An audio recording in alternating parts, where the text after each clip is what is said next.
Self-worth is one of the most common struggles that people come to therapy with. We often wonder, am I good enough? And often, without even realising, we answer that question so harshly. With thoughts like, I'm stupid, I don't belong, I'm such an awful person. These are way more common than we realise. What's your version of this? What's the phrase that you repeat over and over again in your head? Most of us have one of these. It's like a kind of background soundtrack, and it can be so automatic that we hardly even notice it's there. These aren't just random thoughts. They're tied to the way our nervous system works, to our early experiences, and to the world around us. Today, I want to show you why self-worth is such a universal struggle and how somatic therapy can help you to begin to shift it.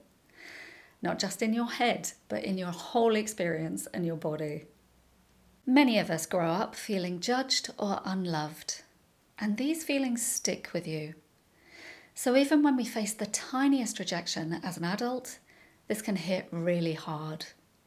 From a survival point of view, we're wired to want to fit in and be accepted. When we fear rejection, we can feel it as shame, which is a powerful force that can shut down your whole system. Neuroscience shows us that if our brains aren't focused, we can often drift into self-criticism. Add to that our culture, social media, and all those articles on the 10 ways to fix ourselves.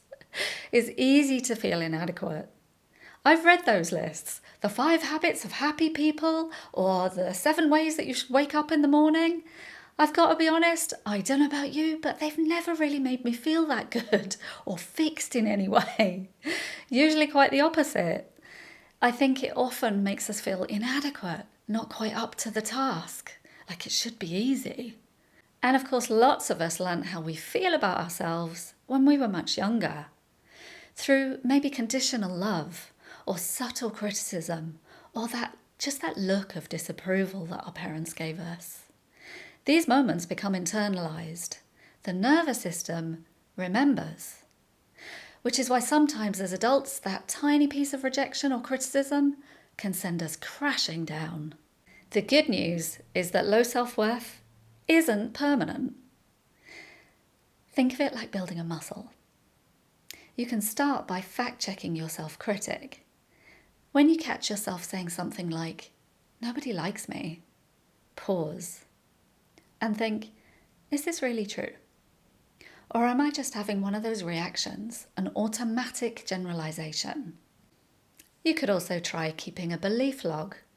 Write down the thoughts that you have about yourself and then gently challenge them. Over time, you'll build a different story. One of my clients believed that they were boring. This is something that I hear quite often. But when they checked the facts, they realised that they'd actually been invited to 3 separate social occasions in the last week. This is proof that they're not boring at all.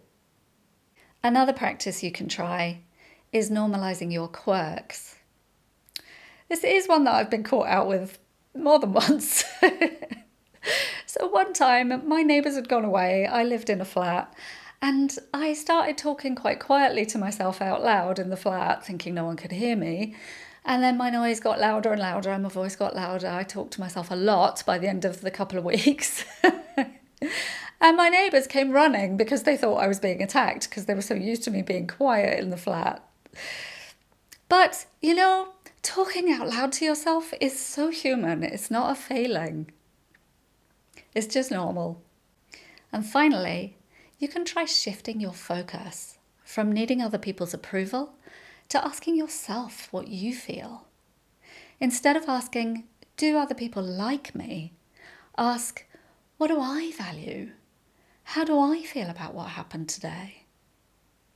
This does take practice, but it's one of the most powerful shifts that you can have.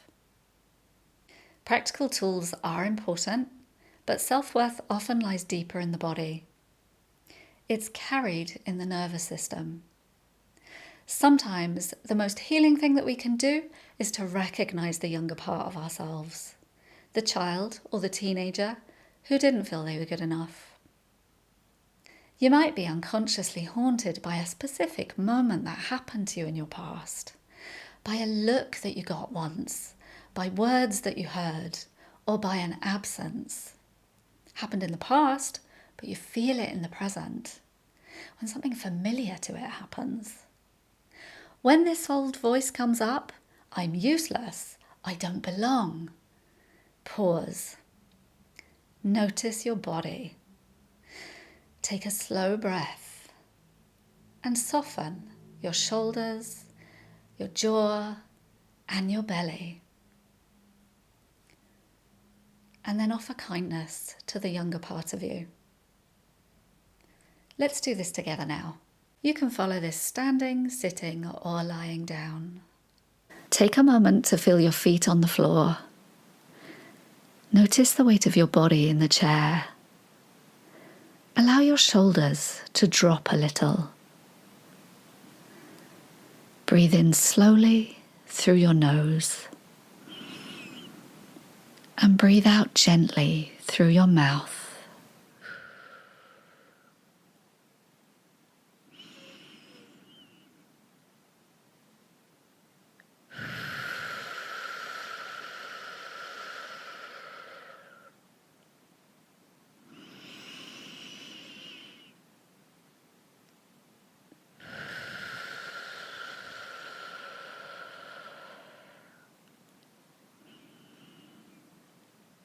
Now place a hand on your stomach or wherever you're drawn. It might be over a tender spot. Notice what happens if you stay with that for 2 or 3 more breaths.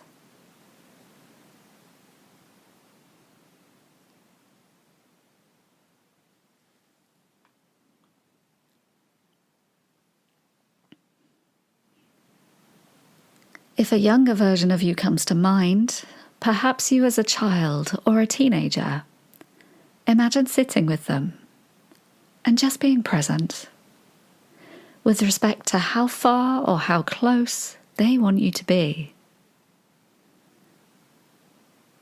There's no fixing here, no pressure, just be with them. If you can, remember a time when you felt loved or appreciated. A small moment of warmth, maybe someone's smile or a kind word. Let yourself breathe that in. Notice how it feels in your body when you allow it to land. If you struggle to feel this, be curious about what's stopping you. In therapy, this can lead to deeper exploration and discovery. Self-worth grows when we can accept care and compliments from others. So what if we focused on really being able to take these in? Self-worth isn't just in our minds and in thought. It's connected to our bodies and our experience. That's why changing how we feel about ourselves isn't about forcing ourselves to feel good enough. It's about exploring new possibilities and experiences in the body, gently and consistently. Before we finish, think of a time when somebody said something kind to you. How did you react? Did you dismiss it? Or did you let it in? What happens if just for a moment you let that in by breathing it in, rather than having your usual response? This is a long journey of allowing your body to relearn, one that can teach you deeply that you are enough.